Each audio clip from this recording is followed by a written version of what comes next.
1 moves to Philadelphia after the New York Mets defeated the Milwaukee Brewers in the wild card round by a 2-1 series win. We welcome you to episode number 46 of the Queens Connection, a production of Patton Sports Creative. I am your host, Andrew Patton, and we are joined by the co-host in this episode, Mr. Corne Hogving, back from his vacation in Thailand. And uh, I told you, we'll have to record, but I'm not sure if it's going to be a good episode or a bad episode. It's going to turn out to be a pretty good episode for us. Yeah, no doubt. I think we had a very different way of watching this series, so we will probably get into it. But the end result is thrilling for both of us and exciting. And this team has gone through so much ups and downs I think I've ever seen in a year. Um, they are resilient. Again, they had their backs at the wall yesterday against Devin Williams, and still were able to come through. And the guy that eventually came through is the guy who has struggled mostly for any Met in the situations that he was in at that point. Yeah, no question about that. As Pete Alonso with that big home run to put the Mets in front, and then they would attack on for the Starling Marte in that game. But we'll go back to game one of this series on Tuesday, which the Mets won 8-4, so they jumped out to a 1-0 series lead, and all the numbers were going around. The team that wins the first game of this series, wins the series 88% of the time. So, obviously, we can talk about And you were numbers. happy with that. You You know, were happy with we'll, that. we'll Yeah. talk about numbers and stuff like that. I got some thoughts on that, but the Mets did get to win game one. Obviously, that's huge to get that 1-0 series lead. And I would really say for Severino, who got the start for the Mets, it was a pretty gutsy performance on his part because you could tell uh, he wasn't at his best. Everything was up in the zone, um, and he had some self-inflicted wounds with hitting Reese Hoskins with the bases loaded. I mean, in a situation like that, so the Brewers take it up 2-0. But you talk about the resiliency of the Mets; they jump right back and take a 3-2 lead thanks to Jesse Winker. The Brewers then respond in the bottom of the fourth to take the lead again, and then the Mets put up a 5 spot in the fifth inning. And Severino really after that got that lead. He really shut the door on the Brewers. So did the Mets bullpen. Jose Buto with 2 innings out of the bullpen, which was huge, figuring the Mets had played a doubleheader the day before. Ryan Stanek looked really good in that ninth inning to close things out. So just a great way to start this series. And like I said, it was a pretty gutsy performance on Luis Severino's part. Yeah, he definitely didn't have it. Like you said, a lot was up. I think he allowed like 8 hits early on, so he was getting hit around. And lately, Severino has been getting hit fairly well, unfortunately. But at least the Mets offense did their thing against a very good pitcher in Freddie Peralta, and then the good Brewers bullpen after Peralta was out. So the Mets did well, gave Severino the lead, and when he eventually got that big lead, he was able to give the Mets six, which was was very huge, especially like you said, the doubleheader on Monday, the no off days after the rainouts that eventually turned into that doubleheader on Monday. And with after that first game, you also have 2 games left that you still have to play as well. It was a huge outing. It wasn't. It wasn't. If you look at the line, it wasn't that you think, oh, Sevi, he was dominant. But I think this type of outings, um, it's easy to be good when you are on. Not that it's easy, but you understand what I mean. He just wasn't on, and still, um, did a lot for the Mets in this win. So kudos to Sefi for doing that. The offense, great. We saw a lot of good two-out hitting. We saw a lot of opposite field hitting. I think I saw a lot of people saying that the Mets beat the Brewers way, and I think that's what the Brewers offense does a lot. And then the Mets did it themselves. So it was a very, very nice game. The bullpen shut it down, and at that point, you had a very good feeling for the rest of the series. That it might go your way, but it's postseason baseball, so let's get the game to. Yeah, obviously, anything can happen in October baseball, as we witnessed the other night, the last two nights, really. You figure game two and game three, late leads get lost, and those teams eventually go on to win. So, but I just want to talk about the DHs, Jesse Winker and JD Martinez in this game, because Martinez came off the bench, two hit for Jesse Winker and delivered a big hit as well. Um, it's been a spot that's kind of been a revolving door since they implemented this for the National League full time, at least for the Mets anyway. And we know JD is a strict DH. Winker's played the field at times too, but he's mostly DH since he's been with the Mets, and both of them just picking up big hits, two driving in 2 runs, um, from guys that late in the season weren't really necessarily producing. There's been talks of maybe Jesse Winker's got a back issue going on, just like Lindor. We know the struggle JD Martinez was in, so to see those guys get such big hits big important times in the game, definitely huge and definitely a huge boost for the Mets offense. Yeah. You can't just rely on a couple of players in the postseason. You have to have your heroes spread out through the roster, and that was a perfect. I think that first game was a perfect example that everybody just jumped in and did what they can. And also kudos to Carlos Mendoza, because you have Jesse Winker, who had obviously a very good at bat, but you still went to JD Martinez against the lefty, and it might seem logical, but it's also a human element that you have in the game, that Jesse Winker just had a great at bat, and then I think he had one at bat in between, and then he was pulled for JD Martinez, or maybe it was even after he hit that triple that you go with JD Martinez. Um, and I also thought in that game, which wasn't necessarily talked about a lot, is Brandon Nimmo getting on base against the lefty, which eventually turned the lefty into facing the righties, which ended up uh, very helpful in that big 5 run inning, if I'm correct. Yeah, also can't forget in that inning the hustle on for two guys, Jose Iglesias to beat out that infield single and Tyrone Taylor coming around to score from second base. Just heads up baseball on Tyrone Taylor's part, and we've raved about Tyrone Taylor on this podcast before. Just fits the role so well that he's in, and just does winning things on a night in, night out basis. I know he kind of maybe mishandled the ball or let it bobble the ball that bounced in front of him in the series, but I mean, overall, there's nothing bad you can say about a guy like Tyrone Taylor. No, I think he's definitely one of the better fourth outfielders in the game. He does whatever he's asked. He has a nice bat. I know he doesn't walk a lot, but if he's just in the middle of a lot of good moments for the Mets. Has Tyrone Taylor right in the middle. And we have said this, I think, from early on in this podcast, even when his OPS was lower.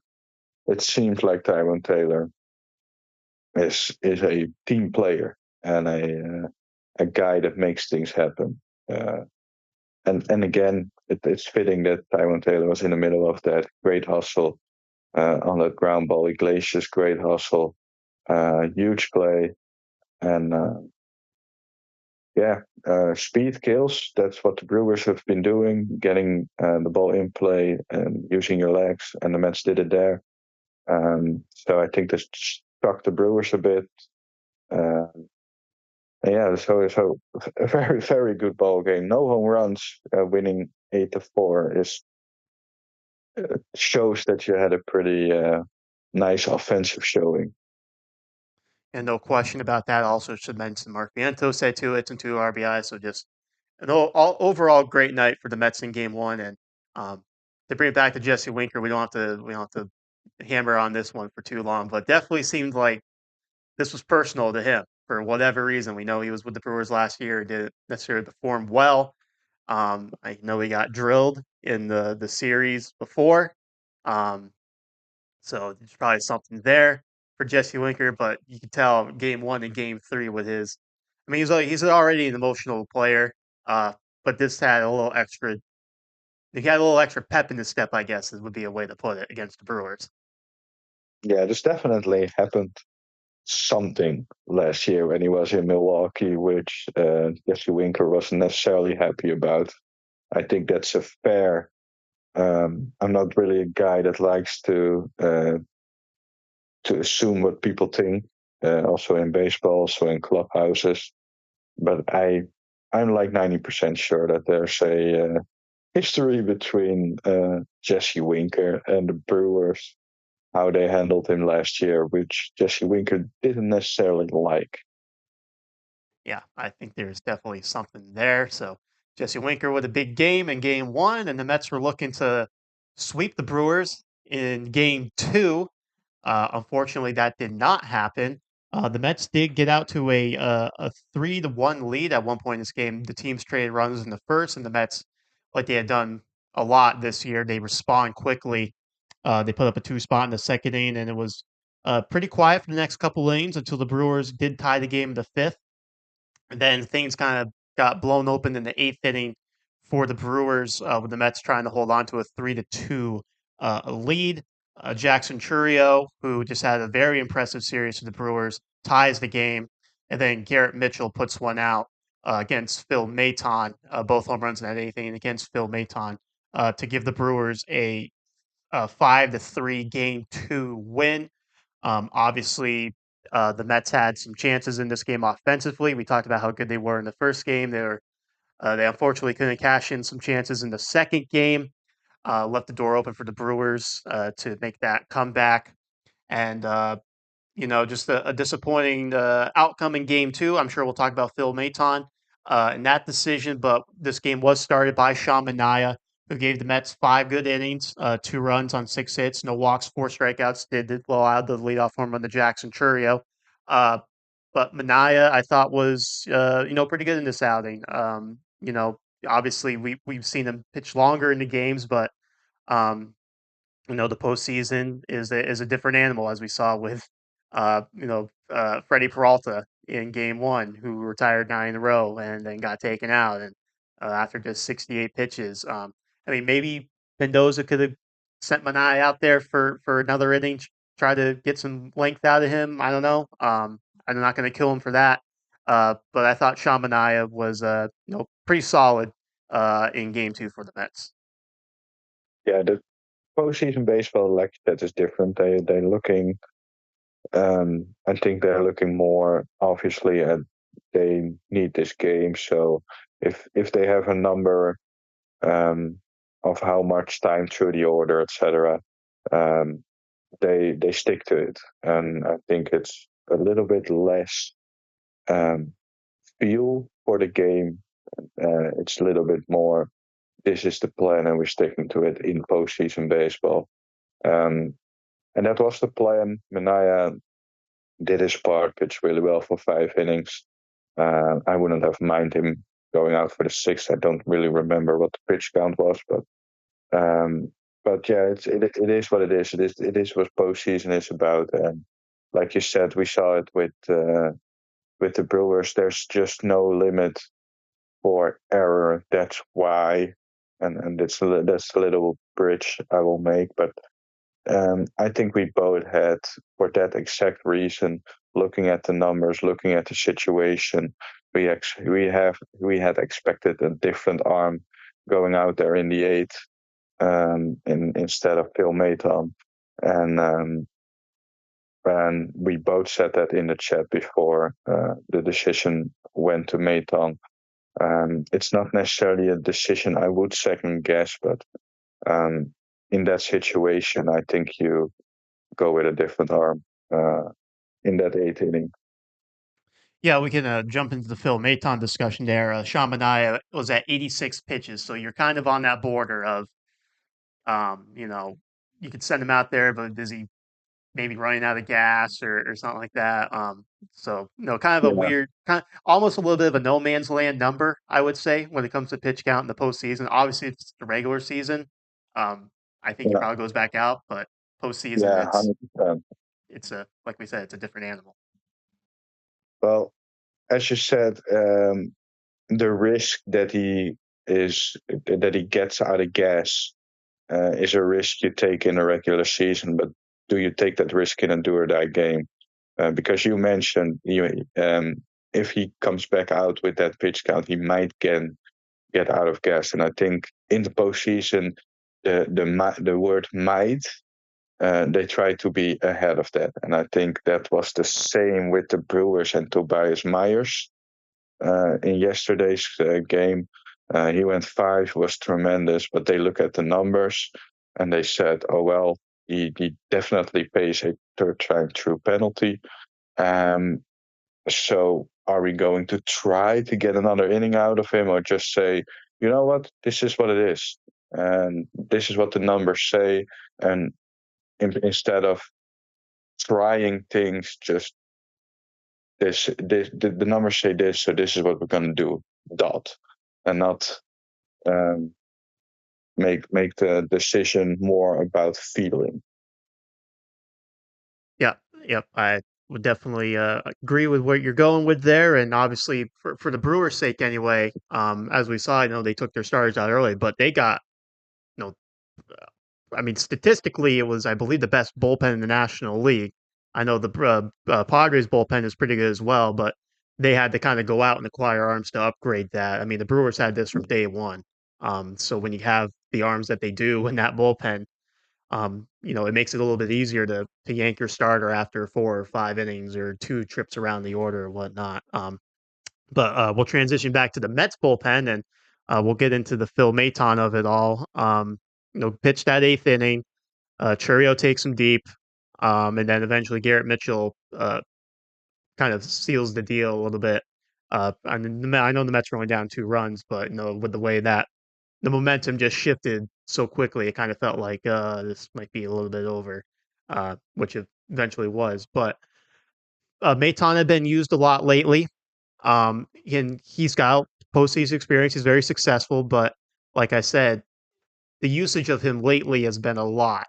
And we know Maton from the couple of months he's been with the Mets, he's always going to want the ball no matter how many days in a row he's pitched and whatnot.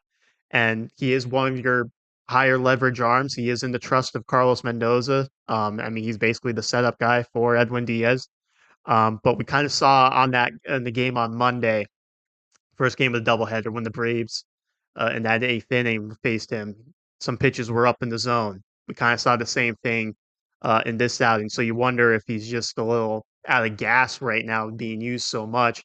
That was my only reason for not using Phil Maton there, was just because he used him so much lately, and rightfully so, because you got to win those games in order to get into this position. So you got to go with your guys.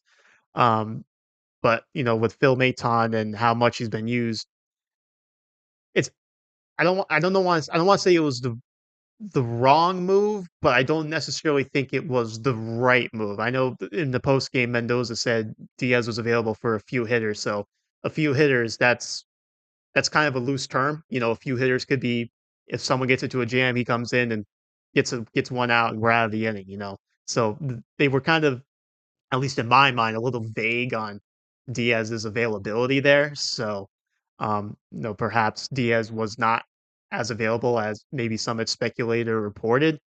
Um, but are you also going to go to someone like Adam Ottavino there, who's kind of fallen out of the trust circle I mean, you're not going to do that. You're going to go with Danny Young, who's struggled of late. Probably not. Um, so I guess after using Reed Garrett and Ryan Stanek earlier, um, I guess you almost kind of had to go to Maton, but you kind of put yourself in that situation there, which maybe was not the best situation for the team.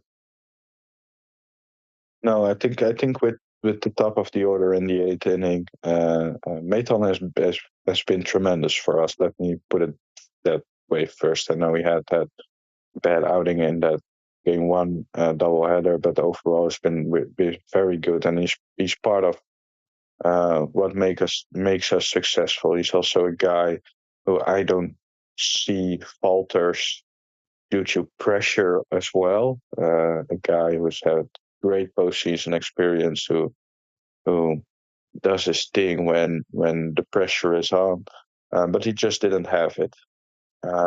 It happens. Unfortunately, it happened at a very bad time now, twice in a row for Phil Maton. But yes, like you said, during the game, we both watched it at the same time, which didn't have often lately, obviously. And we both said that we would go top of the order, go for DS at that point, and try to shut down the top of the order. And then I would probably go Maton in the ninth, and maybe then it would be the exact same story. Maybe the Brewers would walk it off, and the Mets wouldn't win yesterday. You never know, but at that point, I would have gone with a guy who shut it down. And looking back, you also mentioned maybe Danny Young in that seventh inning against a couple of lefties. If DS wasn't as available as we thought for the eighth at that point, because I consider DS ready, but what do we know when we watch? We don't have that information. So looking back, you mentioned Danny Young in the seventh against a couple of lefties. And then maybe you had Stanek for the eighth for the mid of the order, and then Maton for the bottom of the order. So there were different ways that you still could have went.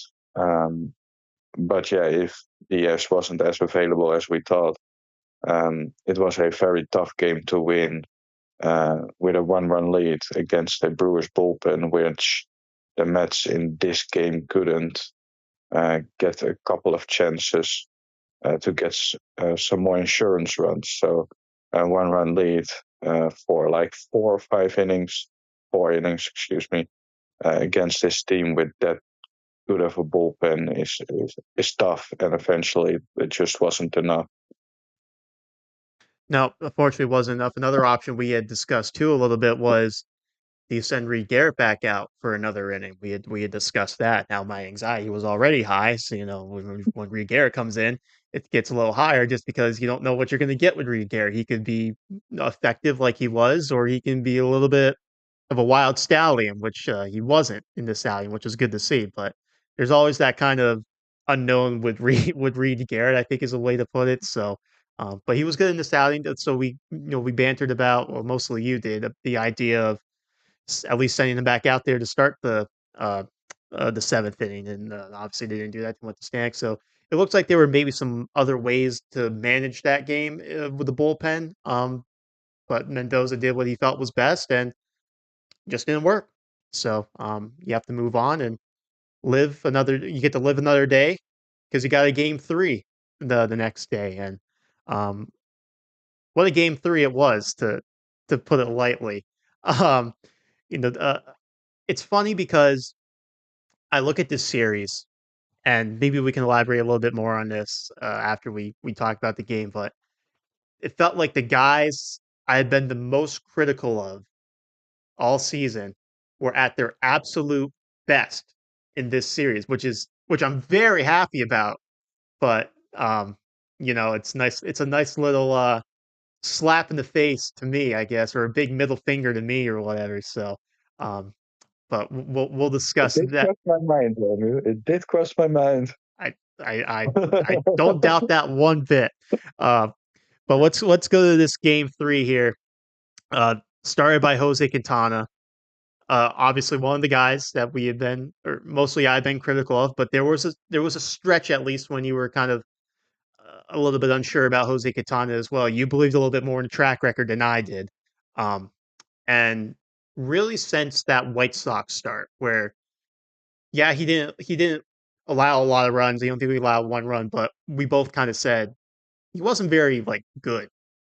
Um, After that start, he's been absolutely tremendous for the Mets, and he did it again yesterday, going 6 innings of shutout ball, 4 hits, 1 walk, 5 strikeouts. He had a lot of strikeouts in his last outing against the Brewers as well. Um, and he did have some traffic on the bases, like I mentioned. There was a leadoff double from Gary Sanchez. He had a runner on third, and situations like that every now and then. And the guy did not come around to score, and that's a testament to him and how well he's pitched and his ability to get out of those situations. So a major tip of the cap to Jose Quintana, because we had talked about probably an ideal rotation in a series like this would have been Severino, Manaea, Peterson. But with how things transpire, David Peterson has to go to the bullpen. So you're kind of forced to use Jose Quintana here. And um, I'm sure this will be discussed a little bit about the rotation configuration moving forward. Um, but after a start like this from Jose Quintana, he might be a part of this postseason rotation for however long the Mets are playing October baseball. Yeah, I think the Mets will go with 4 men um, rotation right now, and having maybe a guy in the bullpen at some spots like we saw yesterday. But he's been tremendous. He's earned the spot to show himself in the postseason roster after a very very difficult stretch in August. He's been a tremendous starter. Um, about a stretch for us. So he definitely earned it. He has a lot of experience. I think his overall postseason numbers you definitely take even before the outing. So he's been there, he's done that, uh, and I think that does help. I think there were situations. I think unlike for example the guy he faced in Tobias Myers, who was dominant. Quintana wasn't necessarily dominant. He allowed his fair share of base runners there, but he got that big outs. He got, and eventually the Mets needed every inning to be scoreless to stay in this game because the Mets offense struggled until that last inning, and then. So yeah, there's tremendous outing for Quintana. Spotted all of his pitches well. The changeup's really been a very good pitch for him. Um, and I also wanted to say I love the emotion.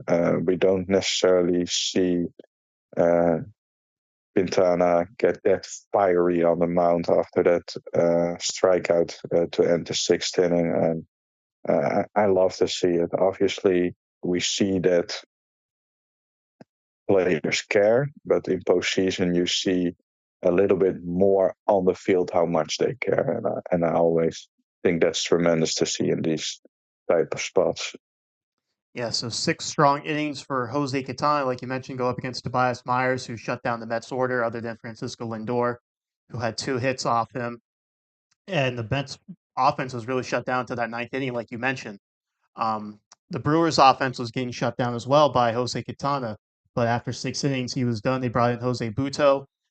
Some talk because Buto's not a guy after pitching multiple innings who he needs a couple days at least to regroup because he's just a starter in a bullpen role, so hasn't quite made that adjustment yet. So he came out. You could tell the changeup was particularly more up in the zone in this outing, and I think I know at least one of the home runs was more on a fastball. I think it was Frelick, but I believe it was off speed to Jake Bauers, who pinched hit for Rhys Hoskins and hit a go-ahead solo shot for the Brewers, followed by the Sal Frelick home run. So the Brewers are up 2-0 after 7.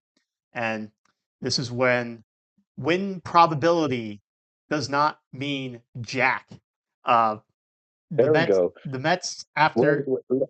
let me put my phone down for like 10 minutes. Go ahead, Andrew. Well, thank you very much. No, the the win probability meter they put on the score bug on the TV for ESPN is like the most useless information you could possibly put up there because win probability does not mean anything, especially in baseball. I was texting with one of my coworkers for um up at the Vermont Lake Monsters, and he agrees. And I was like, "Is there anything more useless on this scoreboard than win probability?" Because after Mark Vientos in the ninth inning, after the Mets were shut down in the eighth inning by Freddie Peralta making a cameo, Edwin Diaz did pitch in this game as well. He came in for Buto, uh, was not maybe at his best, but he did give the Mets an inning and two thirds.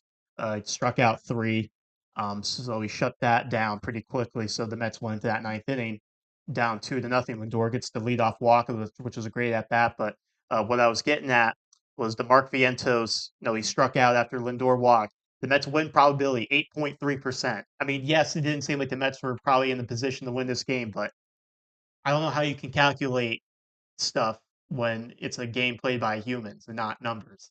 Like in this aspect anyway, because then Brandon Nimmo, gets that single up the middle, which I thought for a second Bryce Terrain was going to get just because, Bryce Terrain just kills the Mets.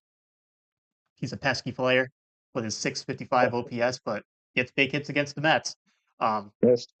but obviously, this all leads to Pete Alonso, who you just think in this series, game two, coming out of the box, he trips over his own bat. Earlier in this game, a pop up in foul territory. Yes, he does have to navigate the wall a little bit there, but it looks like it's going to be out of the inning. I believe it was the seventh inning. Going to be out of the inning. Get back in the dugout, try to rally against this tough Brewers bullpen. He drops it. Thankfully, it didn't really amount to anything because Edwin Diaz was able to shut it down. But it was just a microcosm of what the last few weeks have been like for Pete Alonso. Just not really delivering in clutch situations. I think at one point he was like 5 for 45 his last couple of games going back into the regular season. So someone was due to get a hit like, in this situation for Pete Alonso. Like he was due to get a hit, and he came through with a big 3-run homer over the wall, over South Frelick to put the Mets in front. You could see the emotion from Alonso, the dugout, everything like that. Obviously, we have stories to share as well about our emotions coming loose there. But a guy, like I said, who desperately needed to get a big hit, he finally did it at the exact time the Mets really, really needed it. He's still one of our big hitters in our lineup, and he hasn't produced what we expected out of Pete Alonso for the full year, especially in these type of situations. Um, and Pete can say what he wants in postseason that he's not worried, blah blah blah blah blah. I think I see what he's trying to do there. I understand what he's trying to do there, but there's definitely pressure on Pete Alonso. There's no, um, I mean, it's no other explanation that this is the year that Pete Alonso has his worst year. I think it's probably pressure.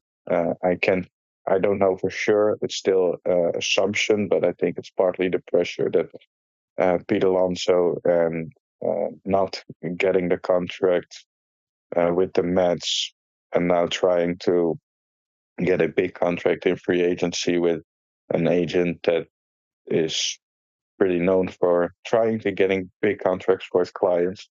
Um, but that's all. Luckily, that's all not for this episode. That's luckily he was the guy that turned that episode and that talk for later. Huge hit, probably as big as hit has met yet, obviously, in the situation that we are in. We have said that Pete Alonso, I think it was, I think it was on the podcast last time we were together that Pete Alonso is a guy who has been struggling when the heat is on. Um, but the reaction said that it it really he really needed it, and the Mets needed it against arguably maybe after Emmanuel Clase, maybe the second best closer in the game at that spot on the road with a two runs down in a do or die game. Uh, it's uh, it's magical. Uh, it's not grimace magical, but it's these type of things happen to a team that might go far. And obviously, we don't know that. We gonna have a tough series coming up against the Phillies. But one thing we can say that the Mets are never out, and we have learned that the hard way uh, over the last 2 weeks, and even earlier this year, obviously, but especially over the last 2 weeks. Yeah, so Pete Alonso coming through when the Mets needed him the most, which was great to see. Um, I shot up like a cannon. I ran around. Uh, the dog was not happy with me because, the cats were not happy with me because it was very quiet. It was just me and the animals watching the game. So at that point, it's pretty quiet when the Brewers are up 2-0. So just to kind of have that 180 um, caught them off guard a little bit. Um, but yeah, I was pretty ecstatic to say the least when that ball got over the wall. Yeah, I bet. I had a different way. I was in the plane in the flight back to the Netherlands from my vacation, obviously, and I wasn't able to follow anything of the game. I could. I tried to buy Wi-Fi in, but at the point that I was able to figure that out, I already was at the end of the flight, which I thought I wouldn't been able to watch the game, but I would have been able to chat with you, so to speak. So then I eventually would get some uh, scoring updates. But at the time I figured it out, I thought, well, I'm gonna wait until when I land in the Netherlands. And the first thing I did when um, we landed and we were able to put our phone off flight mode, um, mostly I'm gonna look at messages or anything like that. But the first thing I did was I put the MLB at Bat app on to watch, and I saw the headline from Anthony DiComo and his article about the game. Uh, I screamed screamed not as loud, but I was fist pumping still in the row waiting until we got out. And then I saw the home run because that was the first video. And I'm not gonna lie, Andrew. It was a little bit of a long flight. Definitely very tired. That never helps me in that type of situation. But I got a little bit emotional in the line, waiting until I got out of the plane, seeing that reaction from Pete Alonso. Um, yeah, it was awesome. Obviously, I would have liked to watch, and that for me was the winning game two was a little bit more important. As you know, I mostly not don't miss Met games, um, but unfortunately, this was the situation that we were in, and I missed the game. Um, but man, it's a lot easier. I would say I would say it like that. I think my blood pressure um, uh, tanked me a little bit for keeping it a little bit more down after. And he has to get ready for the next series too. So maybe it was a good thing for my health, but didn't make it less. I mean, it was the perfect way. I knew the game was over when we landed. I knew that. I knew, or um, I was back in the Netherlands, and I was sad in the car, or I was extremely happy. Although I still didn't watch the game, that was the only scenarios for me, and it's luckily the right scenario. And it definitely gave me some energy boost also to get through the last couple of hours to get from the airport to my home. So uh, unfortunately, not enough energy boost to stay awake for recording this because I fell asleep before we recorded this. Well, the Mets were not done in that inning. Next batter, Jesse Winker gets on base via a hit by pitch, steals second base. A big stolen base there for Jesse Winker. And then Starling Marte pokes one through the hole the other way. He comes home to score. Jesse Winker does, and a little slam of the helmet, breaking the C flap on it too, because the Mets are up 4-2. That's what the score was going to the bottom of the ninth when they called on David Peterson to come in and get the save.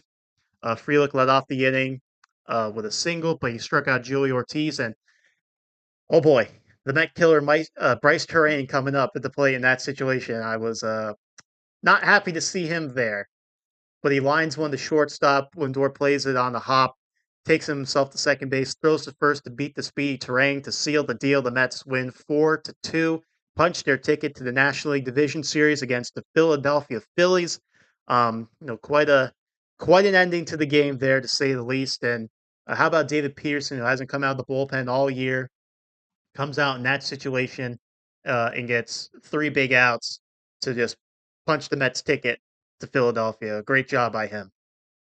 Yeah, how cool is that? How um, David Peterson did it in on Sunday in against Milwaukee, um, pitching his ass off to get us where we were at right now, and now in this situation, he's asked to close out a game in a do or die game with a 2-run lead in the bottom of the ninth, right after your team uh, did what it did. It's tremendous pressure on that pitcher to uh, shut it down right there, and he did.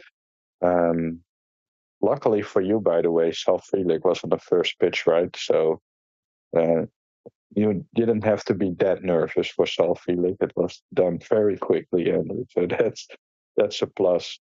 Um, but yeah, just tremendous job, and also I think he held the pitch count really low, which makes me wonder if the Mets can consider this outing as a bullpen day for David Peterson, and maybe he can go in and get game two or anything with the off day. So that's also huge for the rest of the series that it wasn't a laboring inning where he really had to work through. I think he pitched through 7 pitches or something like that to get those three outs. So um, even that was perfect from David Peterson. Even I mean, if he got the save on 23 pitches, you would be thrilled for him. But even that, he did the perfect way, so we could use him very quickly, which will definitely help us against the Phillies. But kudos to David Peterson. The postseason is where you might have a little bit of a different job at some points uh, in the road to hopefully whatever. I'm not going to say the word, but you understand where I'm going with. And this was a game where David Peterson stood up in a role that he isn't accustomed to. Obviously, I know he had some relief outings last year, but to be the closer at that spot, um, tremendous job by David Peterson. No question about that. We love seeing David Peterson do well, just maybe not the role we initially expected for the postseason, but comes in, does his job, and helps the Mets beat the Brewers in the wild card round to move on to Philadelphia. And I do have to say, we talked about guys I've been hard on coming through in the clutch. Talked about Jose Quintana having a great outing. We talked about Pete Alonso having the biggest hit in his Mets career. If there's an MVP probably for this Mets series offensively, it's probably Starling Marte, at least in my mind. He had some really good at bats in this series. He was 3 for 9, drew 2 walks, had 2 RBIs, stole a base, played all 3 games. So I mean, a tip of the cap to Starling Marte, because I'm obviously not the biggest Starling Marte fan, but he was really, really good for the New York Mets in this series. So kudos to him for a well played series, and hopefully he carries us over to the against the Phillies, a team that he's traditionally done well against. Yes, going the other way a couple of times. Sorry, I was planning on something to do for this episode on the podcast, so I had to pick that up. So yes, Starling Marte, great at bats, guy. Uh, we have been hard on at times, but especially in this series here, he has come through.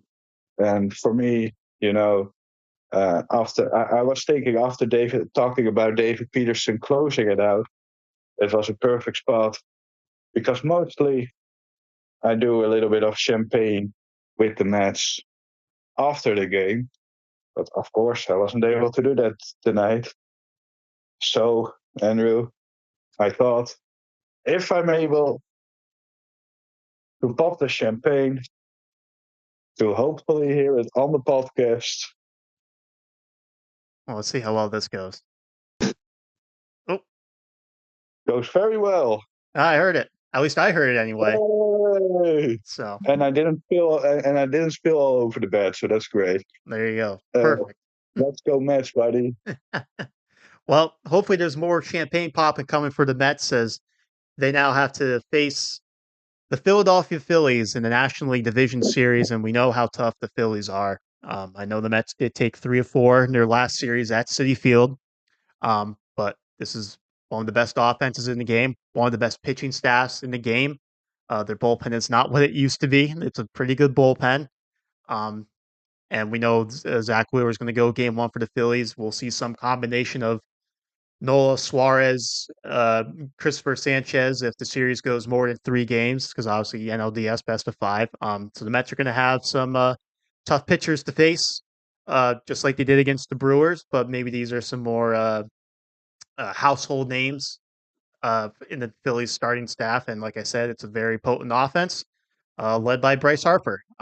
So the Mets will certainly have their challenges in this series. Sounds like McGill's going to get game one on Saturday. But then after that, I'm not sure what they would do. Would you go Severino game two, uh, pitching with 6 days rest, and have Manaea for game three in New York? Some interesting roster decisions to be made. I saw something that said we could see a ghost in this series with Kodai Senga's possibility to probably come out of the bullpen. In all likelihood, if that's the case, that certainly be quite a story if that happens. But no, obviously rosters. I'm sure David Stearns, Carlos Mendoza, the whole staff are going over all the scenarios. That could, for roster construction that could happen. So it'll be interesting to see who's in, who's out, and who's starting game two for the Mets. I still have a hope that David Peterson is the guy who starts game two if McGill starts game one. Um, but we will see. I do think the Mets right now, with how they pitched lately in big spots, I think even Tyler McGill in his outing on that Monday game, he wasn't necessarily on top of his game, but he got huge outs in that game too, in that Monday game.